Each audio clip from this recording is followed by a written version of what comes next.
Good morning, folks. Welcome to another edition of Around the Coin. This is Faisal Khan, and with me is Brian Roemmele. Mike is taking the day off. So, Brian, good morning to you, sir. How are you? I'm doing wonderful. Good morning, Faisal. Good to be back. What's been going on in your neck of the woods? Wow, things have been accelerating and quite busy for me lately. I was part of the WWDC. Did you go there? Training event. Yes, I was.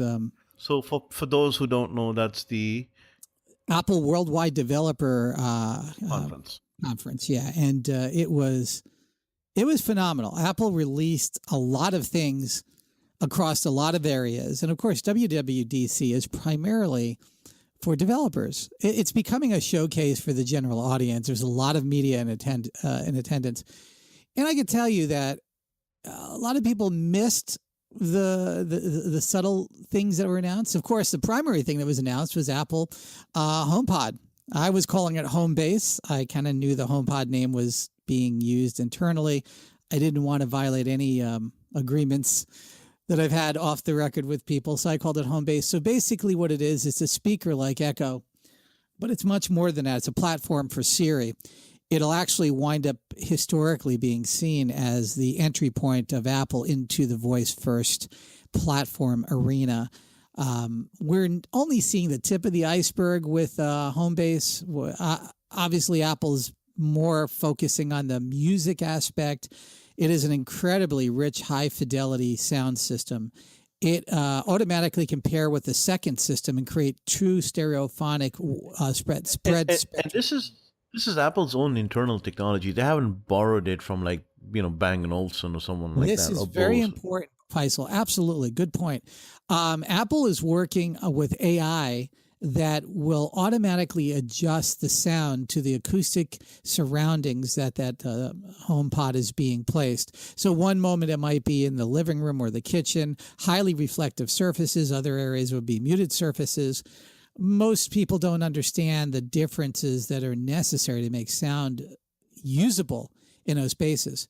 And Apple is looking at it from this point of view. If they're going to go voice first, the fidelity of that voice has to be equal or superior, to a good human orator, and not this single speaker kind of AM radio transistor sound. They're going full fidelity. Of course, music is one of the points, but ultimately as a platform, it's like having a high resolution screen. I mean, when I was explaining it to the press, I did that's a really great way of explaining it. Yeah. I think for a long, long time, the sound that we've had has been very 1960-ish. Yeah, 1960-ish, right? Yeah. Pixelated, if you will. Very pixelated, exactly. And I was giving an interview to a tech show in Tokyo, and I said that, and I got to tell you, the hosts were just absolutely funny. They were just bouncing off the walls, and they started saying that we're going to drop this in and drop in. So I got to see their I'll put up the link, their podcast of me saying that. But yes, this is high fidelity, high resolution. A lot of the people in the tech world are kind of missing what Apple is doing. And we'll see more during the September event with the new iPhone. We're going to see a new Siri. And the other thing, one thing I was reading about it is it's got this mic in it, which is obviously at all points in time sort of canceling the background noise and the ambient noise and so forth, and understands where the reflections are coming from, which is pretty cool, pretty darn intelligent speaker there.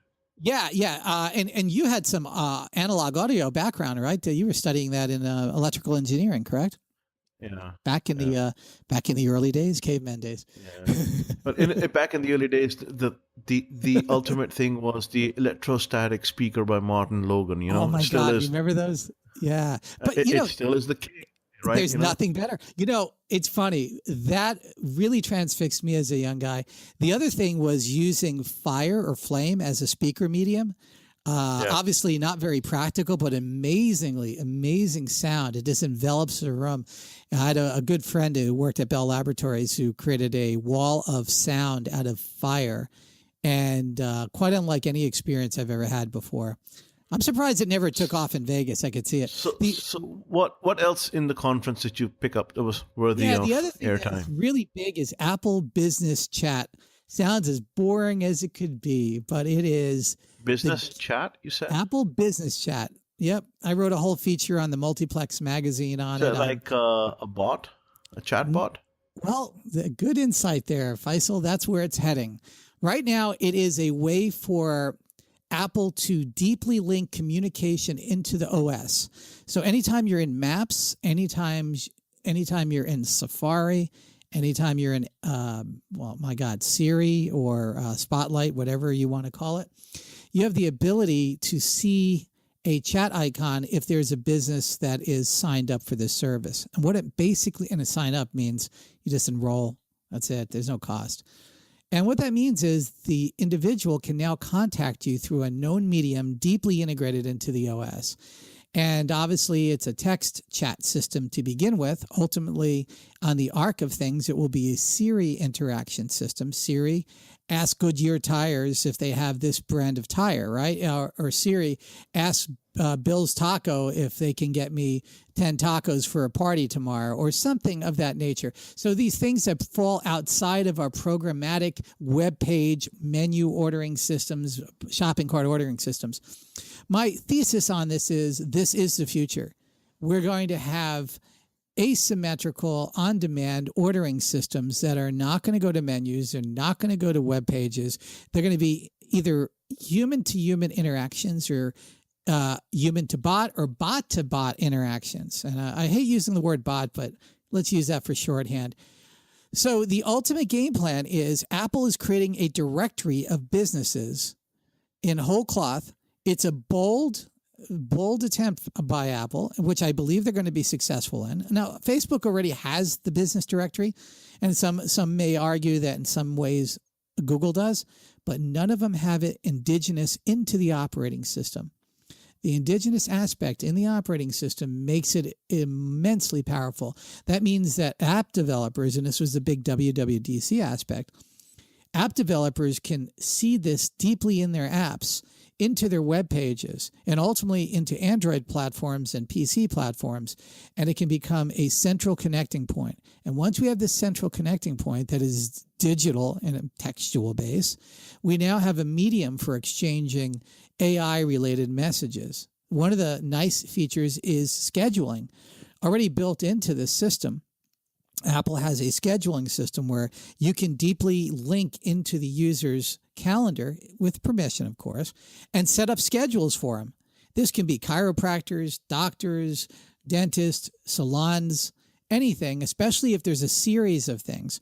I know a friend of mine who's an orthodontist, and I was presenting, and they said, if you can set me up a system where I can spread out appointments over the course of 6 weeks or 12 weeks, and deeply link it inside of the reminder system of their calendar, you have saved me hundreds of dollars in notifications. And so this is the power of this. And like I said, I wrote about it as a posting for free in my Multiplex magazine app and website. And I dive into that as the long arc of it as being a Siri voice commerce system is ultimately where it's going to come out to. Very cool. How about you, sir? What have been keeping you busy? Interesting news items out there or anything like that? Well, I'll get to that. But, first I just want to give a shout out to a few conferences that are happening worldwide. Coming up on the 26th to 28th of June, Money 2020 is going to be happening in Copenhagen, which is the Money 2020 Europe. This is the second time it's happening over there.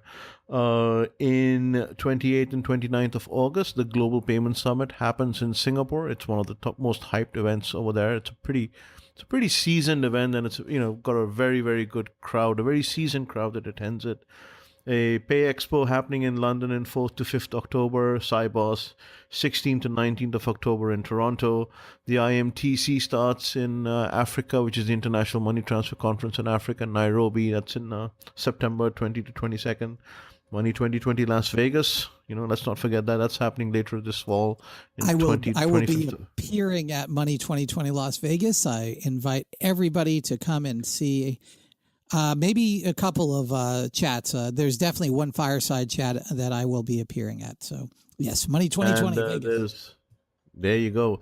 And the GMTS, which is the Global Money Transfer Summit that happens in London, hosted by the International Association of Money Transfer Networks, that's happening in from 10th to 11th of October. Hopefully, one of the goals is to bring some of the people who host and organize these conferences in for maybe about 5 minutes into our shows in the coming weeks so that they can talk about the conference and summarize it in a very in a manner that they see fitting, and more importantly, give them the access to our readers and perhaps give them a discount code or what have you, so that they can attend the conferences. But hopefully, we'll get some of them on board and we talk about it.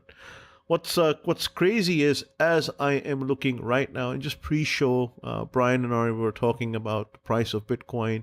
It is now officially over 3,000. It is, Absolutely. as I look at it, it's $3,005.06 on CoinDesk, and so $3,000 Bitcoin is gone. Ethereum has gone up, XRP has gone up, all the other things have gone up, Litecoin. and Litecoin, and but what is of most interest, Brian, is that everyone around me now is asking if they should invest in Bitcoin or Ethereum and Litecoin and so forth. But more importantly, they're asking about ICO, which stands for Initial Coin Offering. Everyone is now reading about ICOs and saying, "Hey, is this the good time to get in? Is this the next big thing, etc." So before we'll talk about the rise of Bitcoin, and then we also want to maybe touch a little bit on what ICOs are and how they are beneficial or not. Where are they heading? Are they worth investing into? Are they dangerous? Are they I love it. So first of all, your opinion on Bitcoin. I mean, it's just monumental rise. I've even gone back to the episode, and I think I will find it.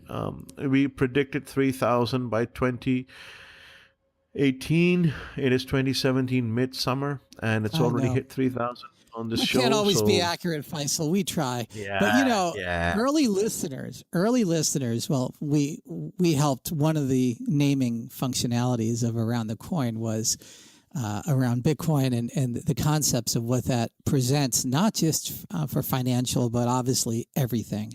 And that's kind of where we had this inception moment. Look at where we've gone. One of the first few shows, I didn't catalog it, but I was going back. We talked about ICOs, and it was so esoteric for people.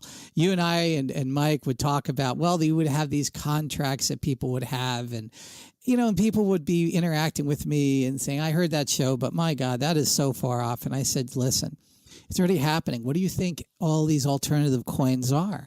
What do you think what they are? They are a fraction of something.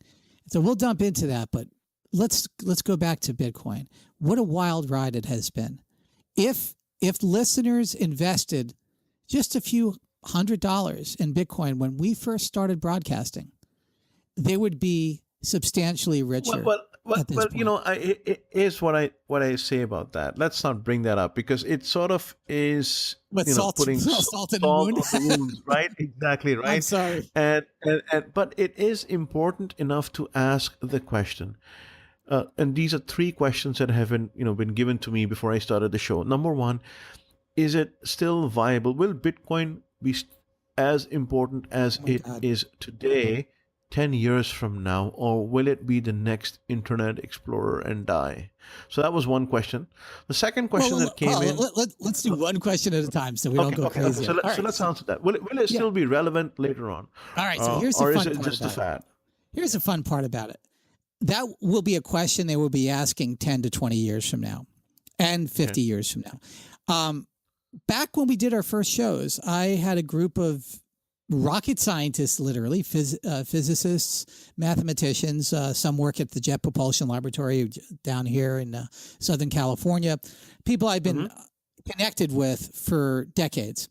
And I presented to them the idea of the original Satoshi paper. And they functioned on that for the period of about 6 months. And we all came back with our theories about it. There's 12 of us. Usually only about 6 to 8 of us ever connect on a group chat at any given time. But all 12 of us came to the same conclusion. Bitcoin will reach $1 million per coin at some date that is not extremely far off into the future. Pinning that exact date is troublesome.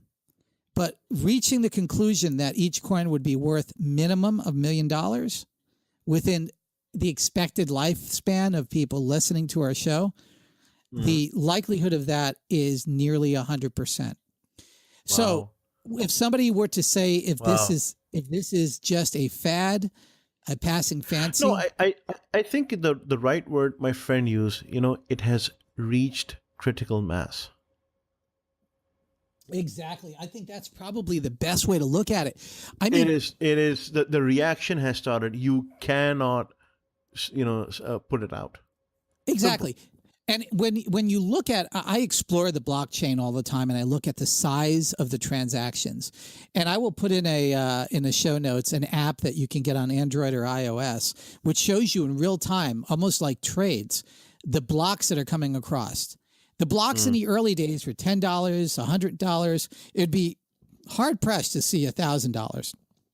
The trades coming across now are $30,000, $150,000, $900,000, $1.6 million. And this is just in a span of about 16, 20 minutes I was watching this morning. Now, when you see block sizes that large, there's only certain things that you can draw from conclusions in that. And this is exactly why I'm bringing up the rocket scientists. We concluded that what will happen is ultimately the investment grade opportunity. Now, I never see Bitcoin as a currency. And if you go back to the earlier shows, I only saw it as a micro or nano transaction system, but I never saw it as a normal currency or a replacement for a credit card or debit card. In fact, it's fundamentally ridiculous because it's an investment. So you're saying it's either going to be used at the very low level or as a bearer bond of $10,000 a plus or something like that? I actually see it as a commodity equivalent to palladium or platinum, not even gold. And why do I say palladium and platinum? Because For those who don't know, it's more expensive than gold. Much more expensive, but much more functional in its use case in current modern epoch. Gold doesn't have as many functional use cases as we exist today. Most of those catalytic use cases have diminished. Palladium and platinum are absolutely critically important to modern technology, and thus is Bitcoin. Bitcoin will become critically important to modern technology, not just because of Bitcoin itself, but the epoch of what it's created and the ultimate environment. So let's get into Bitcoin in that view.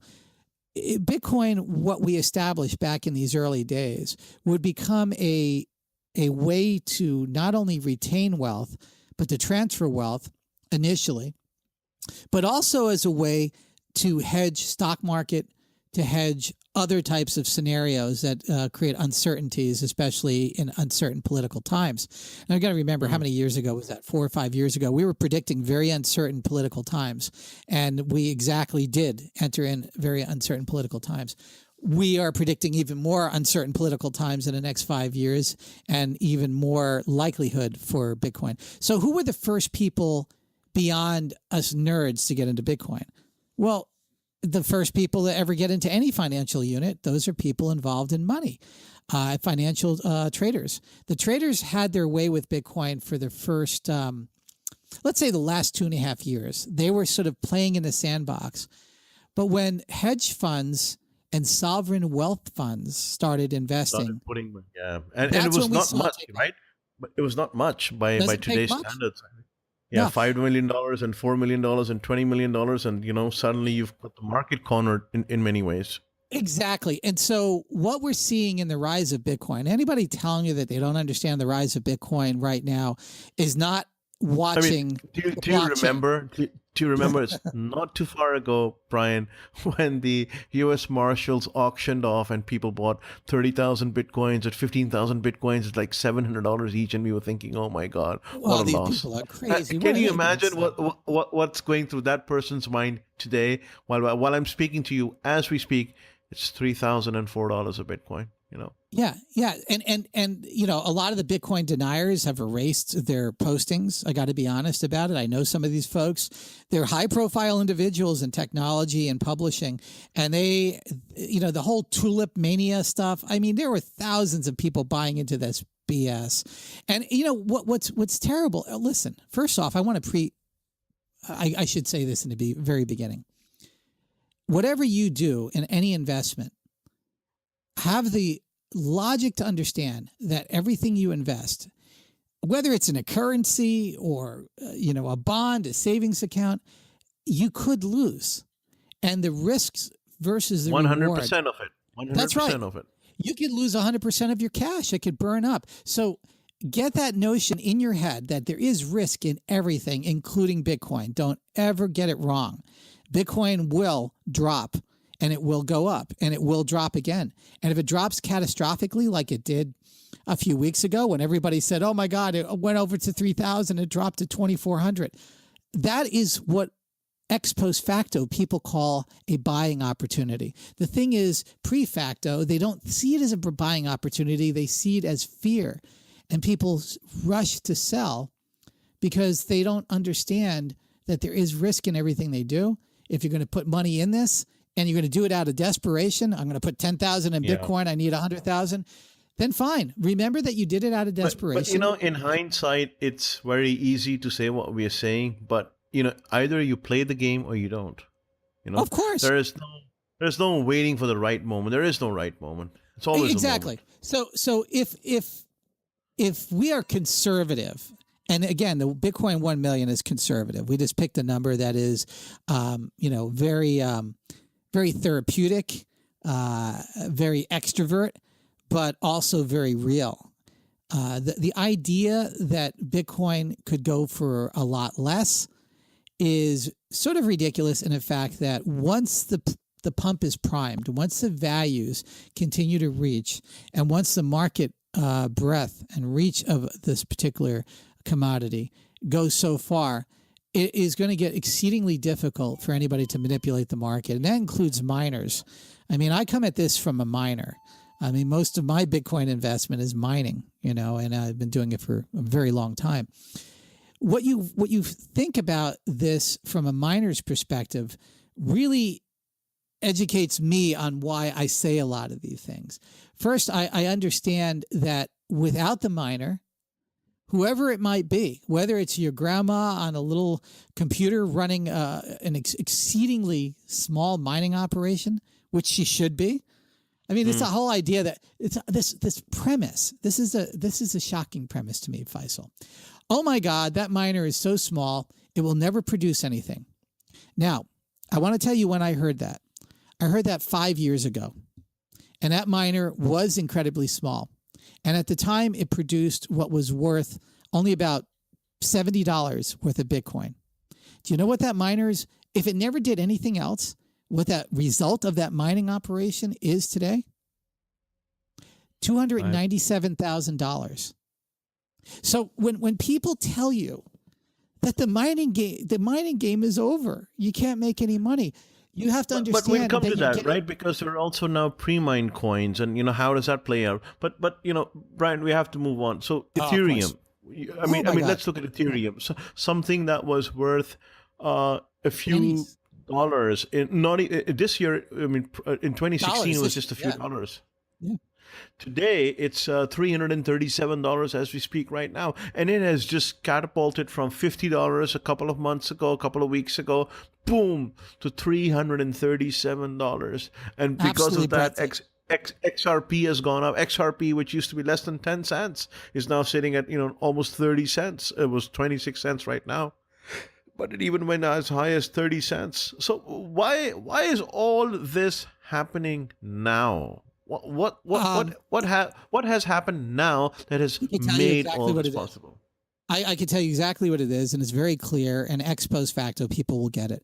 The easiest way to tell what's going on is to look at the blockchain on Bitcoin, and because this is all related. They're all related. They're not independent.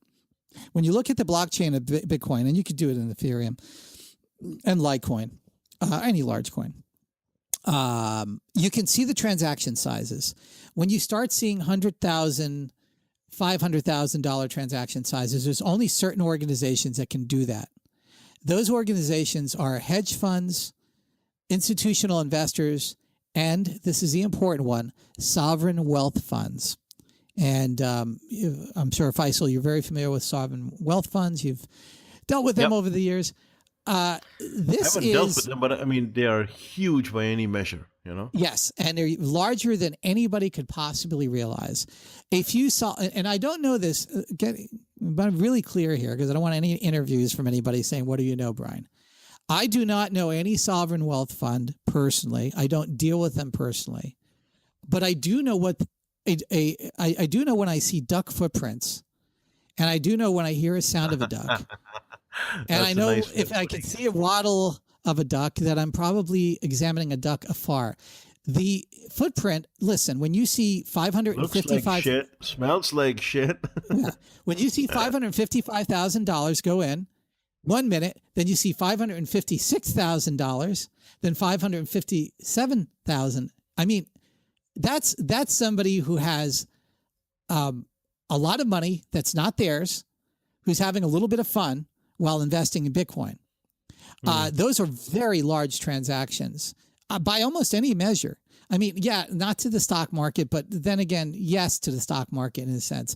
You would get a healthy phone call if you started moving that many hundreds of thousands of dollars in and out of the market without being registered. So where is this money? Well, there's another thing that's on the back of this. On the back of it is the uncertainty of the currencies in India and China. There have been devaluations that have been catastrophic for people to try to hold and transfer wealth. When currencies devalue, it is a tax across all economic brackets, but most impactful to the middle and low economic brackets because it is more of a regressive tax to them. And inflation and devaluation has become a hallmark of modern society. The only flight capital that one had was other capital around the world, and there are currency controls of that, or commodities. In India, that became gold. Gold became the way that families transfer, well, in most of the Middle East, actually. But that's been their cultural thing for thousands of years, right? For one reason, it is a holder of wealth. It is a way that you can have a bank and sort of a family dynasty being built. And we don't understand it as much in the West. I'm sure in your part of the world, it's much more understood. But you know, again, the question is, what series of events have we reached, critical mass? Really, Yes. I hate using that word again and again, but have we reached critical mass? Is this the hockey stick moment right now? Look at the where chart. The exponential. Anybody listening to our voice, go and look at the hockey stick chart of Bitcoin over the course of a year. You don't really need to do a year, or if you go all time, it's fun. Yeah. Because all time you see that phony, I wiped them out of my mind. The guys in Japan that got shut down, the trading. Yeah, Mt. Gox, right? You see the Mt. Gox peak. And everybody thought that was the tulip mania craze. It went up back in 2013 to $1,015. That's when that was the first hockey stick moment. And back that, I was in it, obviously way before that. And I certainly didn't mind the $1,000 mark of Bitcoin, but I knew that it was the wrong time for the wrong reason. In 2020 hindsight, the market was so thin that Mt. Gox, it turns out, was manipulating the price of Bitcoin, and it turned out to create a false narrative. If you look at the chart, if anybody listening to me, look at this chart over the lifetime of Bitcoin. Look at the Mt. Gox peak, and then look how many years preceding that, from 2013 on to about 2017, right? 2017, and you see that we reached the Mt. Gox peak again, and then we take off. And that is escape velocity. What you're seeing to the right of the chart after the Mt. Gox peak was reached, there was a drop off, and then there was a trend upward. And it is more than a hockey stick. It is escape velocity. Now, what that means is that there are going to be flat periods as people gain their, their breath. There are going to be people gaining some profit, so you're going to see some sales. There are people that are not day trading, but minute trading Bitcoin. Literally are in and out of it 6 to 7 times in a minute. But what about the common people, friends and family, the elevator, the doorman, not the, Right. the elevator operator, the doorman, the guy who sells you the groceries, these guys are now talking about Bitcoin. What will happen then? Because at some point in time, there has to be a bubble effect. I mean, we can't ignore that, right? We have to be responsible. Well, the bubble effect is going to be there. Well, listen, here's what I tell to anybody. Buy it and forget it. I said that at Mt. Gox. And the people who are very close to me bought at the peak. Some, not everybody, very few people. People who were listening to me but didn't listen to me, they bought at the peak at Mt. Gox. And I said, okay, you made a mistake. Short term. Long term, please don't sell it. It'll be 3 or 4 times more than that before 2019. We're predicting Bitcoin 3,000, 4,000. And they said, I'm going to believe. I go, don't believe in me. Just believe in the premise and why you bought it to begin with. So my thing is, you don't lose money until you sell something. And if you bought it for the right reason, you shouldn't be selling it for any reason for any period of time. It's utter ridiculousness. That's why Bitcoin as a currency is a fallacy. I've said it in the first show and I'll say it today. Why would you want to sell something that will become, I'll give you an example. Faisal, this should be a real good turning point for anybody's brain. There's a pizza purchased in London for 100,000 Bitcoin back in 2012. 10,000. Sorry, 10,000 Bitcoin. How much is that pizza worth today? Do you got the statistics? I think it was 70 million, was it? That's right. I don't know. So 10,000 Bitcoins today would be what? 300 million or 30 million? 300 million. No, 30 million, what I'm saying. Wow. What am I doing my math? Anyway, it's a big enough number with enough zeros for you to say, why in the heck would I take a $13 item? That pizza, I found out, cost $13. It was quite a large pizza, but ultimately to the merchant, it cost $13. Why would I take a $13 commodity and not hold on to it? Just in case. Why? What is it in humanity that makes somebody want to sell it just because? So my thing during this whole phase of us doing this show, when I saw Bitcoin ATMs and I saw people accepting Bitcoin, I'm like, I'll open up a business just to take Bitcoin just so I can have another way of getting it. But you have to understand, I'm never going to sell it. But you have to understand, some of the mentality out there is for, doubling or nothing, and hopefully doubling rather than nothing.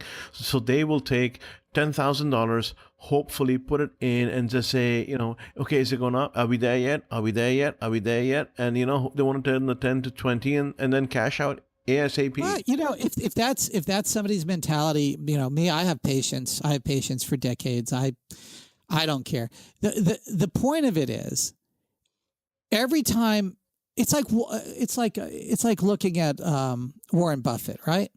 And you look at Berkshire Hathaway. I bought a share of Berkshire Hathaway when it was very, very expensive, almost $60,000. 27 years ago, right?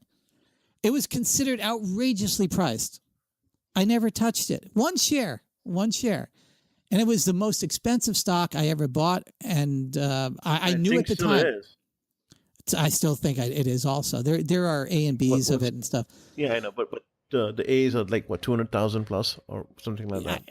It's ridiculous. And I bought it knowing that I would be giving it to my grandchildren. And I was a young man, right?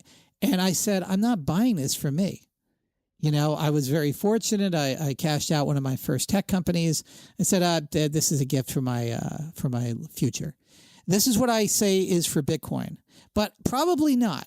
Probably the Bitcoin you buy today, you could probably live your retirement on it if you do it the right way. But remember, the point of it as a transfer and a holder of wealth is risky as anything else is. Let me tell you about gold.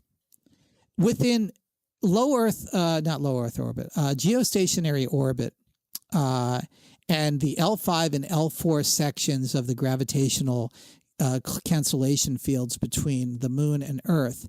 There are asteroids and meteors that are held in these areas. I can optically look at them through a telescope. When I go to Palomar, I look at these quite a bit. And when we look at them, we can do spectrographic analysis. You want to know what they're made of? Silver, gold, platinum, diamonds.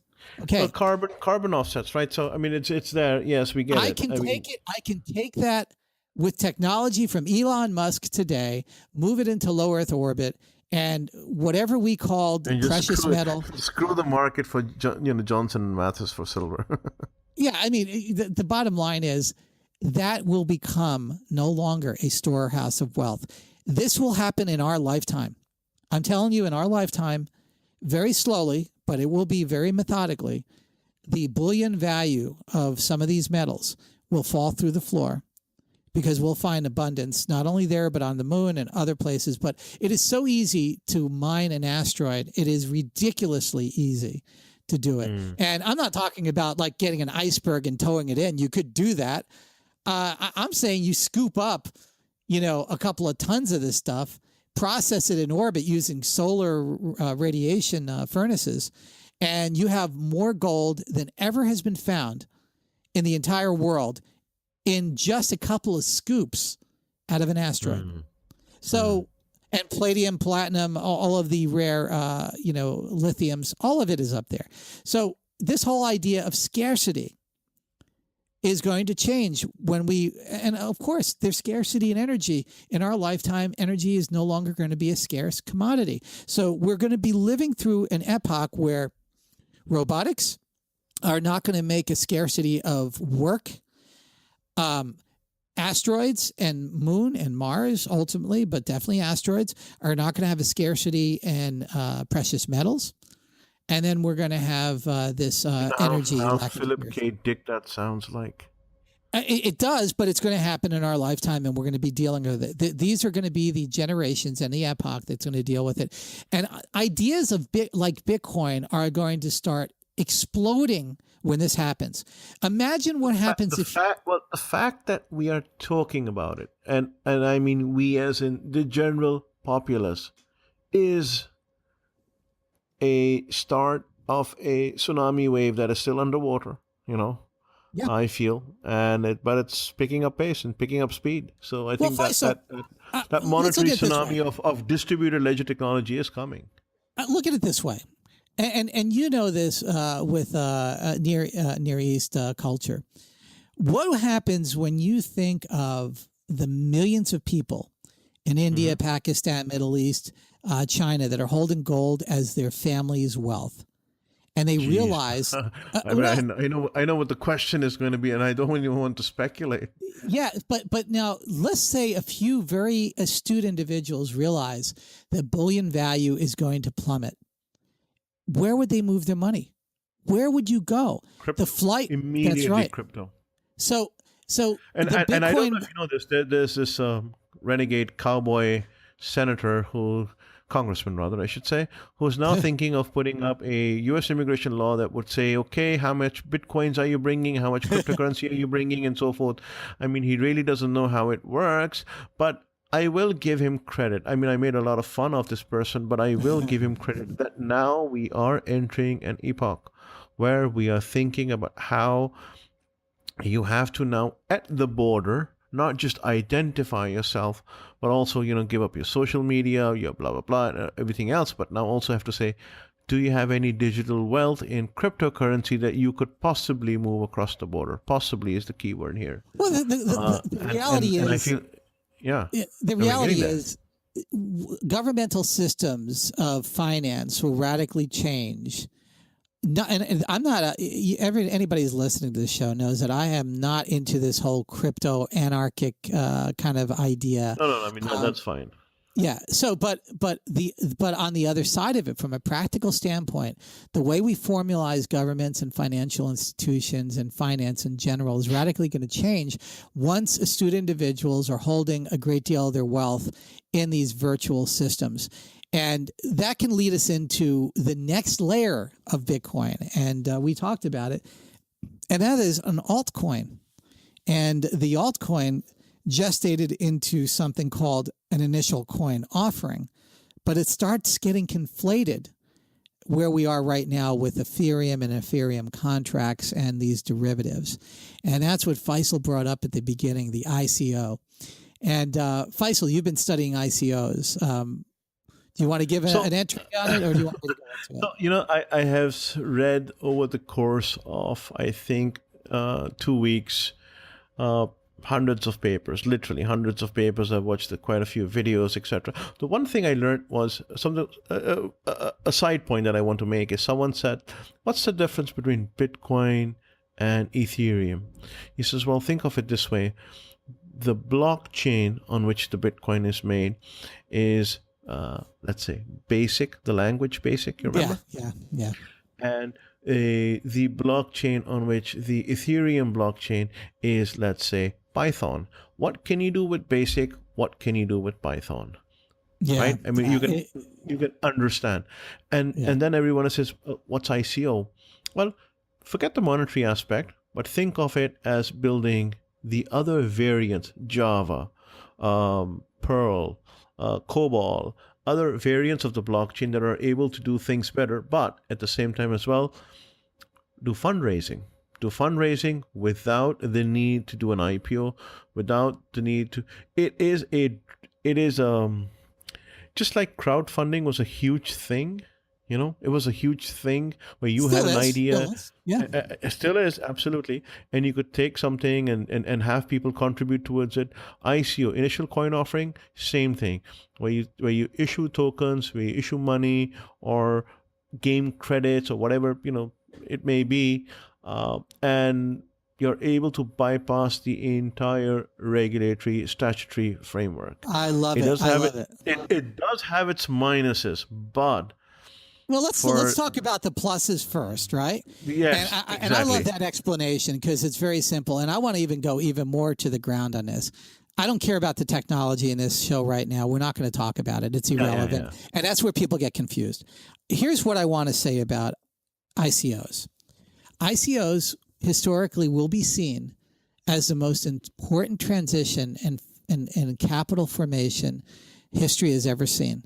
It will absolutely bypass all other forms of capital formation on the arc of 100 years, most definitely, and we'll basically start seeing it in the next 20 years.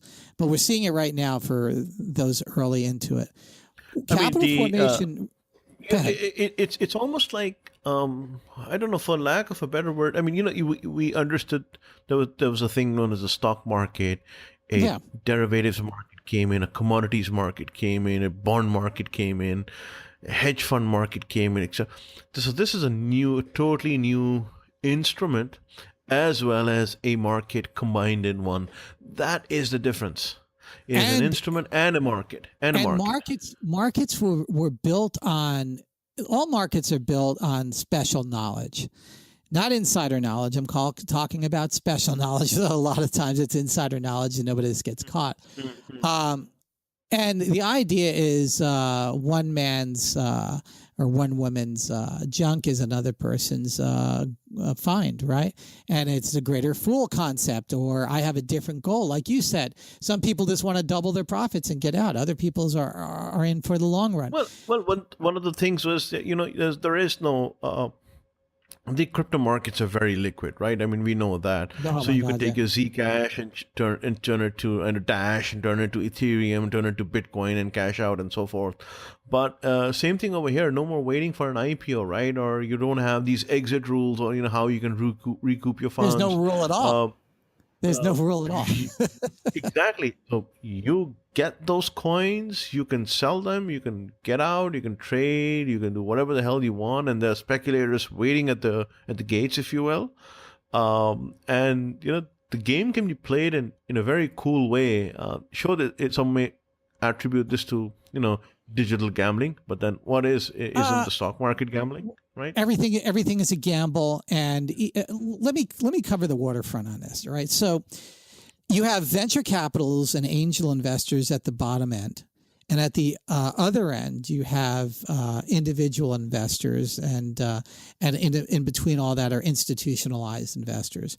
The individual investor is the last vestige of where most investments wind up. And by that time, especially now, it's so diluted that the individual investor, if they're lucky, are going to make, on a good company, maybe 3 to 5% earnings on their money over the course of year to year, 20, 30% on, it's not very large gains. From the angel side and the VC side, the 1,000x or the 10,000x or the 50,000x return on their investment is available to them. It's not available to the common person. This is until now. This is what separated this is the most democratic opening of financial upward mobility that we've ever seen in the history of human beings, because essentially I would agree with you that herein lies a true definition of upward mobility that actually makes sense. It's not a buzzword. I couldn't help but notice what Felix Martin said in his book, The Unauthorized Biography of Money. And he said, if you look at the early days of how the central banks came in and how the money controls were set in, it was done by not the crown itself, but by the merchant bankers who established banking and decided to bypass the crown altogether until the crown had to cave in to the demand of having the right to issue money, which eventually was done by all these merchant banks under the guise of the central banks. And herein lies the irony, 600 years later or 400 years later, 500 years later. And it's the same thing. Now you can do these coin issuances for money, which is just an agreed value of value exchange digitally on all these ICOs that are coming out, and there's nothing the government can do about it, really. It's even more than that. It's not only the creation of money; it's the creation of secured instruments into a company. And they don't call it money, by the way. They call it credit or shares or game points or something like that. Nomenclature can be played around with so much over here, so that even if the government makes a ruling or a regulator makes a ruling that this is not something that is going to be tolerated, they can just change the game at an instant. The thing about it is, one can construct a company in let's call it a cyber world, where there is no domicile that a government could regulate or attach, and investors into that domiciled. And let's put it this way: there are going to be countries that are going to welcome this, and I can tell you already, I know the ones that are going to be doing it. I can't talk to it right now, but they all know that the night of the long knives are going to come. In some of the early ICO companies, there will be a perpetrator walk. People will get arrested. They'll find the bad guy. It's always going to be a bad guy, and we know who the bad guys were from Bitcoin. One of them is in prison and never going to come out. If you're talking about Charlie Shrem. Well, Charlie's one of them, but there's another guy who was part of the Bitcoin revolution. Let's call it the dark side of it, and he's never going to leave. That's not an accident. These things are going to surface. It's going to happen. There's going to be a massive fraud that will take place on one of these ICOs. People are going to get burned. Somebody's going to get arrested. Somebody's going to yell. Emphasis was the way you pronounced massive, right? Massive. It's going to be massive. Okay. And people are going to get arrested. Congressmen and senators. Folks, you have been warned. Well, I got to tell you both sides of this, right? Congressmen and senators are going to get up, and the very first thing they do is regulate. Told you so. It's beyond that. There ought to be a law. And we're putting a blue ribbon commission together with who? Darn it. The New York Stock Exchange and the Securities and Exchange Commission are going to collaborate on how to regulate the ICO market. And it's going to be an interesting period. Meanwhile, there will be individuals who are not worth more than $1,000 today to their name that will be worth billions of dollars legitimately because they understood the ICO market. They understood what the value of investing really is. When you're investing in something, you're investing into a story. They are stories.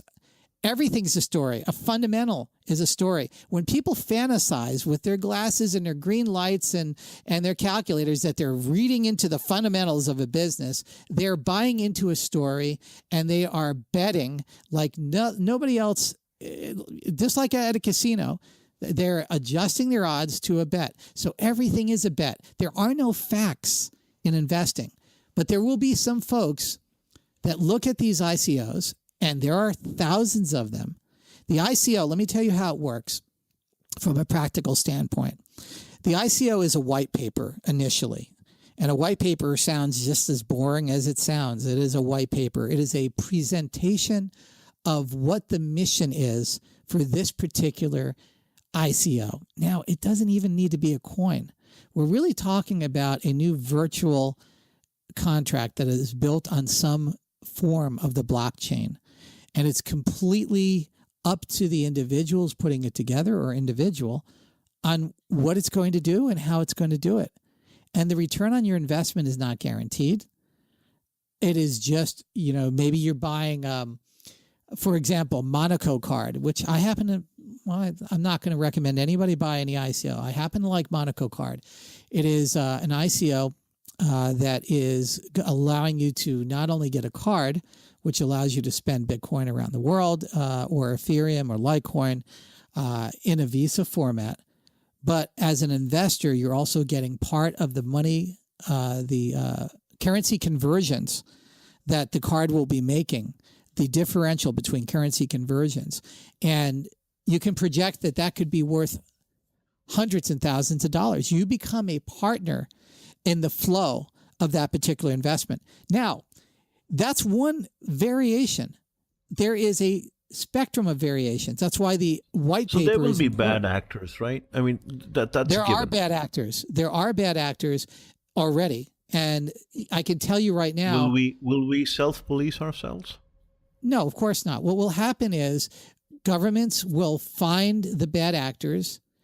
Unfortunately, I don't want to be conspiratorial. Even fan the flames, so it gets to be a really big problem, and then when it explodes, have a reason to legislate and litigate. You can't quickly because we're running out of time. Sure. What's your opinion on Tezos? Ask me a more focused. What aspect of it? Investing. I'm neutral on it at this point.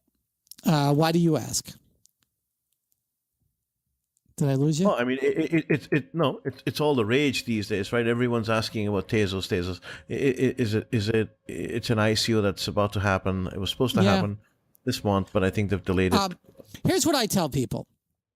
My subscribers on Read Multiplex app, I actually have a token tracking element in there. Another reason to subscribe. I'll give you one site to go to, and there's many.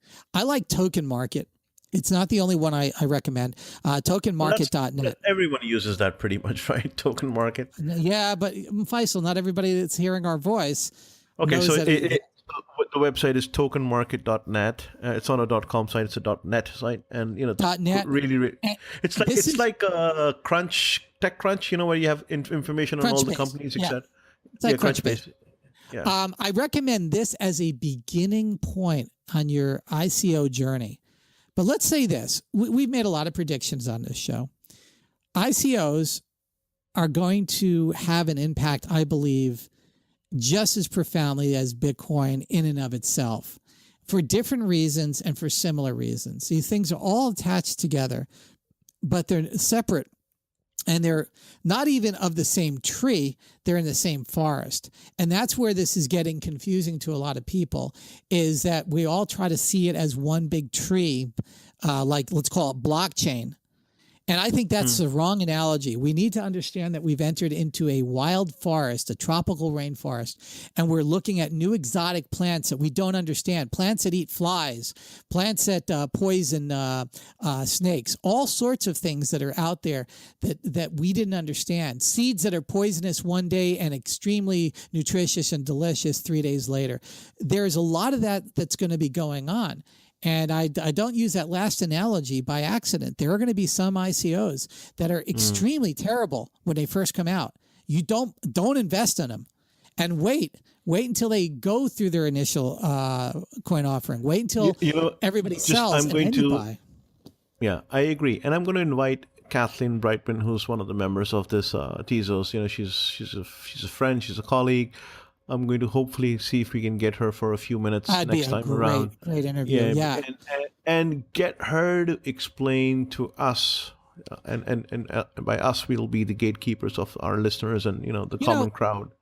I'm going to think openly here. I haven't talked to Faisal this pre-show. I think it's probably important for us to maybe frequently carry either guests or ideas about some of these ICOs. We can't cover all of them, but maybe we're going to start skimming, kind of putting our hand into the pool of abundance and pulling up one or two for consideration for people to kind of think about. Yeah, just so people know, we have been inundated with the requests that we have. Unbelievable amount of information. We've stopped doing the free thing, so now it's a paid version. If you want to get interviewed, there is a charge because there is an administrative charge that we have to take.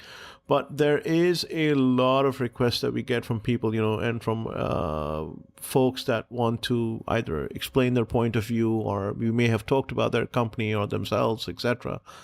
And what Brian and I are trying to do is inculcate into our schedule more episodes that we can, hopefully. So we'll go from the regularly scheduled of maybe 4 a month to maybe 8 or maybe 10 a month, and maybe derivatives of the show, and maybe variations. Well, that we will let them know as we go along. I don't think everyone's ready, but it's been 2.5 years in the making, and we're taking it to the next level. So. But anyways, we have a lot of things. We have a lot of things, folks. We got a lot of things planned. Faisal and I are going to do a lot more focus on algorithmic cryptocurrency and all of this over the next couple of shows. I really think this is an interesting time. Just a quick shout out that where I will be attending the Money 2020 in Copenhagen. So if you're there, do come and say hello. We do have a recording booth over there. So if you have any person you would like to be interviewed for 15 minutes, we will be recording on Folks, site. You got to stop by. Yeah, anybody at the show, meet Faisal. I won't be there, unfortunately. He gets to control Copenhagen, but non-state side, like I said, the Global Payment Summit in Singapore will be there. Doing the Pay Expo in London, the IMTC, which is the GMTS, the Global Money Transfer Summit, will be there as well. Cybos, I'm not sure yet, but Money 2020 Las Vegas, Brian is definitely going to be there. And there are some events coming in like the Fintech Abu Dhabi and the Bank Next that's going to be happening in January in Hong Kong, so we'll be there as well. And we hope to go over there, interview more people, get more coverage out, and make our user base grow significantly. And if you have any suggestions or comments, please by all means reach out to us. Absolutely. I enjoyed this show today, Faisal. I think we're going to be doing a lot more conversations about ICOs. Absolutely. Well, yes, we will be, sir. Take care, Brian. We'll speak to you soon, folks. We'll have this up ready in no time. Thank you.